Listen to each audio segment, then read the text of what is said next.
a cozy lakeside cabin community surrounded by lush forests and sparkling waters. Each cabin has its own unique charm, and the residents are generally friendly, except for one. Characters. Ethan, the ingenious and resourceful protagonist who loves his cabin and values his privacy. Karen, the overbearing HOA president who feels entitled to take what she wants and enforce her rules. Lily, Ethan's supportive neighbor who often helps him with his plans. Mr. Jenkins, the wise old resident known for his tales and inventions. Story.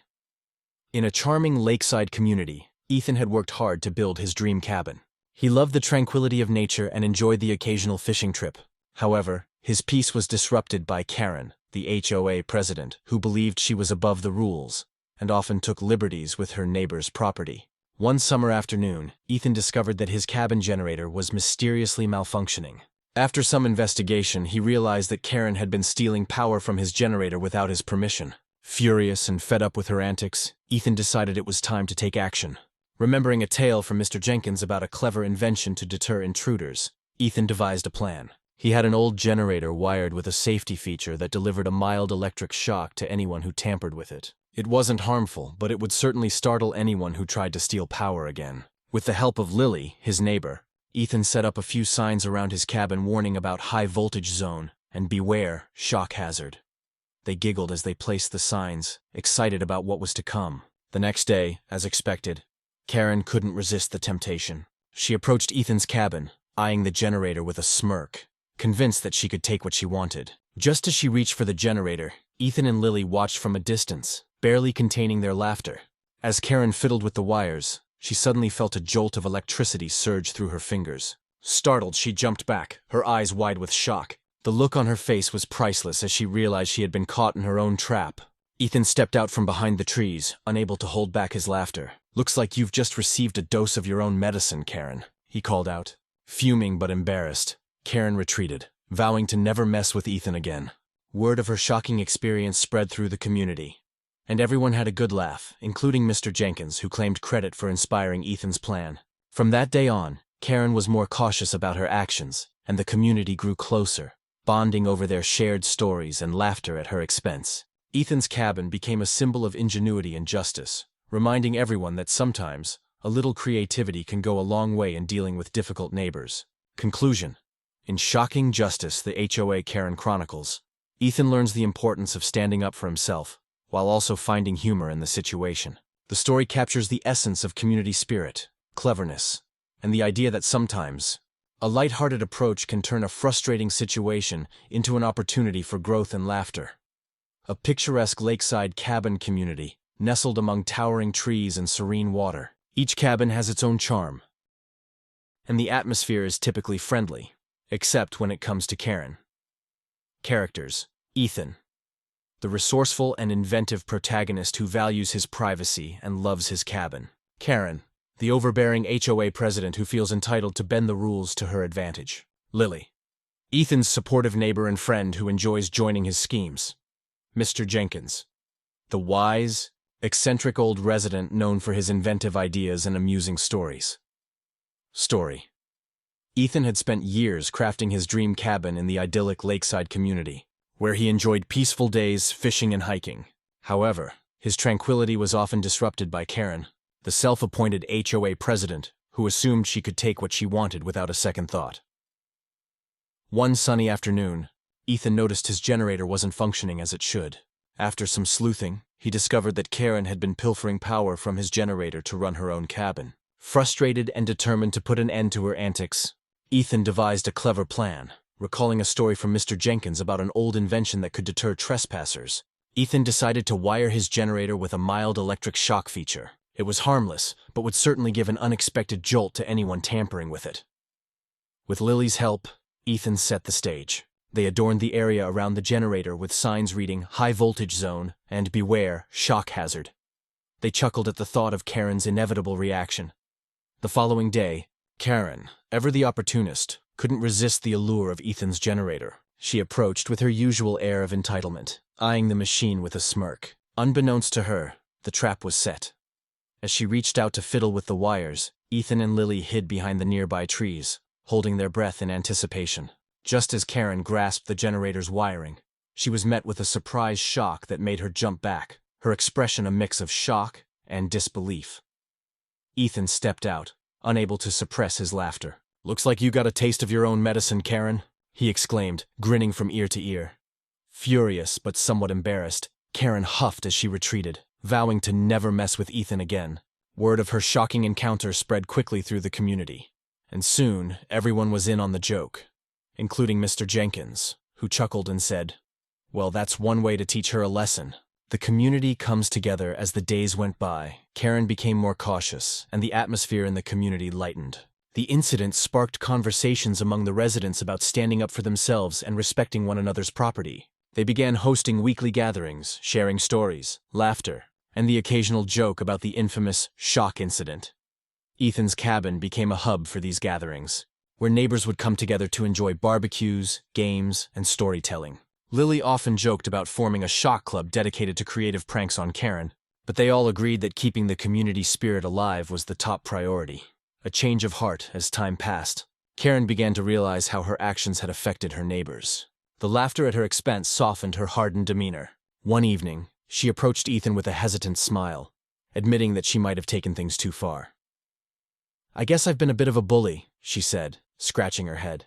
"Maybe it's time I start respecting everyone's space." Ethan, surprised but pleased, nodded. "We all have room to grow. Let's work together to make our community better." From that moment on, Karen made genuine efforts to change. She started organizing community events, focusing on collaboration rather than control. The residents, including Ethan, welcomed her efforts, and slowly, a more harmonious atmosphere took root in the lakeside community. Conclusion. Shocking justice. The HOA Karen Chronicles is a tale of cleverness, community, and transformation. Ethan's inventive trap taught not only Karen but also the entire community the importance of respect, collaboration, and the power of a little humor in overcoming conflict. As the friendships grew stronger, the lakeside community became a true haven for everyone, proving that sometimes a shocking experience can lead to unexpected change. HOA, though it sat a quarter-mile from the nearest paved road, the cabin was for weekend escapes, and its sole source of reliable power was a large, diesel backup generator housed in a sturdy locked metal enclosure behind the house. The HOA's reigning queen was Veronica, a woman who believed her needs superseded everyone else's. Her family had a seasonal cabin nearby, and whenever the power went out, which was often, Veronica's calls to the power company were legendary for their fury and entitlement. The problem Alex kept the generator tank full for emergencies. After a major thunderstorm one weekend, Alex returned to find the generator running, but the tank was suspiciously low, and the digital meter showed far more usage hours than he had accounted for. It happened again. And again, Alex realized someone was running a heavy-duty extension cord from his generator outlet and powering their own cabin during blackouts. Given the high usage and the location, there was only one suspect, Veronica. She saw the generator as a community amenity, specifically for her community of one.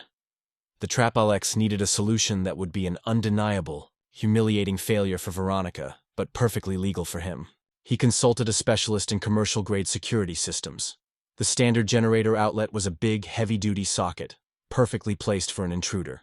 Alex had his electrician install a special, commercial-grade remote switching relay on that outlet, tied into a brand-new security feature. The wiring, the exterior of the generator housing and the handle of the outlet plug were not connected to high voltage. Instead, they were connected to a standard, non-lethal high-voltage cattle fence charger, a legal deterrent designed to deliver a painful but harmless jolt. The trigger. A pressure sensor was discreetly installed beneath the heavy extension cord cover he always kept over the cable leading to the outlet. The switching relay. The real genius. The moment the cable was plugged in and the pressure sensor was activated, the high-voltage cattle fence charger would fire and hold the exterior housing at a high-voltage, low-amperage state for exactly 5 seconds, delivering the shock. Crucially, this relay would also cut the power to the actual generator socket the moment the sensor was tripped. The trap wasn't designed to hurt her. It was designed to deliver an initial, unforgettable jolt of fear, and then deliver the real, expensive punishment. The payoff it was the peak of a summer storm season. The power had been out for hours. Alex was miles away, watching the remote camera feed on his phone. He saw the familiar figure of Veronica, wearing a yellow poncho, hustle out of the trees. She yanked the extension cord from her truck, unlocked the cheap padlock she had replaced on his generator box, and expertly plugged her heavy industrial cable into the main outlet. The moment the heavy cable settled on the pressure sensor, tssst, the non-lethal charger delivered a sharp, painful jolt through the metal-reinforced handle of the plug. Veronica shrieked, dropped the cable, and stumbled back onto the muddy ground. She scrambled up, rubbed her hand, and glared at the generator box. Convinced it was a random electrical fault, she bravely, or foolishly, reseated the cable in the socket. Nothing. She checked her portable construction light. Still nothing. She spent the next 10 minutes wiggling the cable, convinced the jolt had just been a bad connection, unaware that the switching relay had cut power to the socket the second she plugged it in. The light never came on. The next day, Alex returned to the cabin. The extension cord was still plugged into his powerless socket, and Veronica was waiting, furious. "Your generator is defective," she shrieked. "I almost got electrocuted. I'm calling the HOA and reporting your unsafe electrical setup." Alex smiled calmly and held up his phone. "That was not a defect, Veronica. That was a security feature. The high-voltage warning is perfectly legal. And I have the entire incident, from the moment you used your own lock to replace mine, to your attempt to steal my fuel and power on this security footage." Then came the final shock.